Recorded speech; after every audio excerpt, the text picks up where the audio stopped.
वृंदावन यमुना किनारे बसा एक सुंदर हरा भरा गांव। चारों ओर हरियाली, गोप गोपियां गायों को चराते हुए और बच्चों की किलकारियां गूंजती थीं।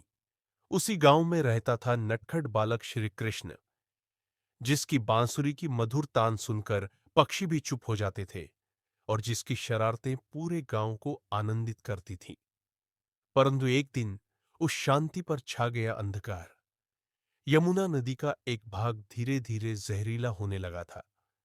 वहां से आती थी काली धुआंसी भाप, मरी हुई मछलियां तैरती दिखती थीं और नदी का जल खौफनाक काला हो गया था। गांव वालों में अफवाह फैल गई कि वहां कोई भयानक राक्षस छिपा है।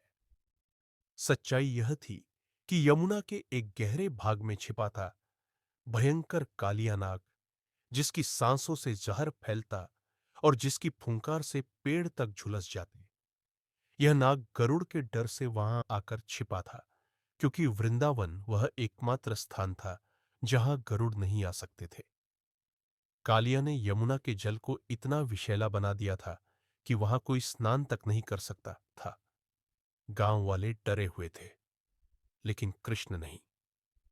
एक दिन कृष्ण अपने सखाओं के साथ खेलते खेलते यमुना के उसी जहरीले तट पर पहुंच गया। बच्चे डरे और बोले, कृष्ण, वहां मत जाना, वहां कालिया नाग है। पर कृष्ण मुस्कुराया और बोला, जो डर गया वो गोविंदा का मित्र नहीं। कृष्ण ने अपनी रेशमी पीतांबर कस ली, मुरली कमर में खोस ली और छलांग लगा दी उस काले उफनते यमुना जल में। जैसे ही कृष्ण ने जल में प्रवेश किया, कालिया नाग जाग गया। उसकी आंखें अंगारे जैसी जल रही थीं। विशाल फन उठाए वह फुंकारता हुआ कृष्ण की ओर झपटा।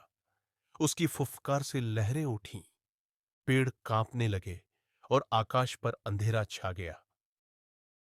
लेकिन कृष्ण निडर और शांत, जैसे स्वयं विष्णु का अवतार हो, जो कि वह थे।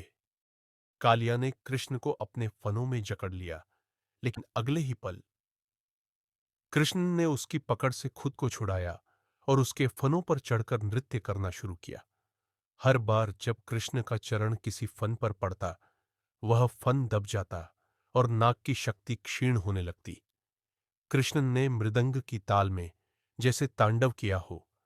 आकाश से देवता पुष्प वर्षा करने लगे, गंधर्व गीत गाने लगे। वहीं यमुना तट पर खड़े नंद बाबा, यशोदा मैया और सारे गोप गोपियां भय से कांप रहे थे।